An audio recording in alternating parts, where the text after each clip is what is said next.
মনে করছে যে হাসিনা চিরস্থায়ী থাকবে, কিন্তু পলকে মিনিটের মধ্যে যে হাসিনা পতন হবে। কুলিল্লাহুম্মা মালিকাল মুলক তুতিল মুলকা মান তাশা ওয়া তানজিউল মুলকা মান তাশা ওয়া তুইজ্জু মান তাশা ওয়া তুযিল্লু মান তাশা বিয়াদিকাল খায়র। ক্ষমতা দেওয়ার মালিক কে? আল্লাহ।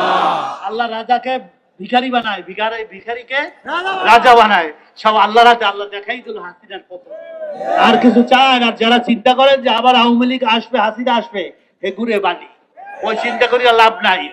কারণ আপনারা জানেন, মিডিয়া সাংবাদিক ভাইরাও আপনারা জানেন যে আগামী শনিবার 5 তারিখ আমাদের বর্তমান ডক্টর মোহাম্মদ ইউনূস প্রধান উপদেষ্টা আমাদেরকে ডাকছেন। আমরা কালকার 5টায় আমাদের ইসলামী আন্দোলনের সাথে সংলাপ হবে, আমাদের আমিরের নেতৃত্বে আমিও থাকবো। সেখানে আমরা স্পষ্ট বলবো যে সংস্কার ছাড়া কোনো নির্বাচন দেওয়া যাবে না। তাড়াহুড়ার কোনো ব্যাপার নাই। আগে এই যে 6টা কমিশন করছে, অন্যগুলা সব দুর্নীতি, নির্বাচন কমিশন, অর্থনৈতিক ব্যাপার, প্রশাসন, পুলিশ থেকে শুরু করে সবগুলোর সংস্কার হবে, নির্বাচনের পরিবেশ হবে, তারপর আমরা নির্বাচনে যাবো ইনশাআল্লাহ। আমরা সেটা কালকার বলবো। 5টায় আমাদের সাথে সময় দিয়েছে ওই যমুনা তার কার্যালয়, সেখানে আমরা জানেন সবাই যাবে যারা রাজনৈতিক দলকে ডাকছে। আমরা স্পষ্ট বলবো, এখনো দুর্নীতি রন্ধে রন্ধে, এখনো আপনার দেখেন বিভিন্ন জায়গায় চাঁদাবাজি চলছে কি চলছে না? সাংবাদিক বন্ধুরা, চাঁদাবাজি চলছে।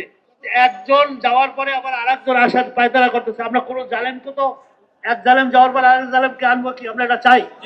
আমরা চাই দুর্নীতি মুক্ত, সন্ত্রাস মুক্ত, চাঁদাবাজি মুক্ত একটা দেশ, বসবাসের যোগ্য, যেখানে চুরি ঘুষ থাকবে না, সেখানে আমরা সবাই ভাই ভাই একসাথে বিশ্বকে দেখাই দেবো দ্বিতীয় বৃহত্তম মুসলিম দেশ বাংলাদেশ, ইনশাল্লাহ দুর্নীতি মুক্ত একটা দেশ।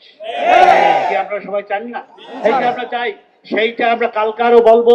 এবং পিআর এর ব্যাপারে আপনারা জানেন যে প্রতীকে ভোট দেওয়া হবে।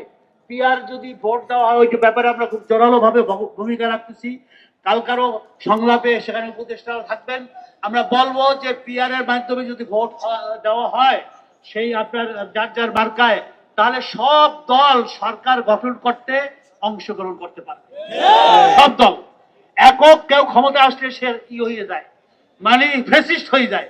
সে মনে করে আমি সবকিছু, সে আর তখন অন্য কিছু বিরোধী দল কিছু মানে না যে আমি সবকিছু করিয়ে পালাবো। আমরা সবাইকে দেখছি, আমরা আওয়ামী লীগ দেখছি, বিএনপি দেখছি, জাতীয় পার্টি দেখছি, সব দেখছি, সবুজ বাংলা, সোনার বাংলা, আমরা সব দেখছি। এখন ইসলামী বাংলা দেখতে চাই, ইসলামী রাষ্ট্র দেখতে চাই। ইনশাআল্লাহ আপনাদেরকে বলতে চাই, ওয়ানগরে বাইতুল মুকাররমের সামনে ইনশাআল্লাহ ইসলামী আন্দোলন চেষ্টা করে যাচ্ছে।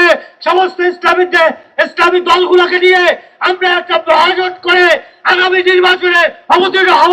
এদেশে ইসলামী শাসন শরিয়াত কায়েম করবো ইনশাআল্লাহ। আমরা সবাই একমত হয়েছি।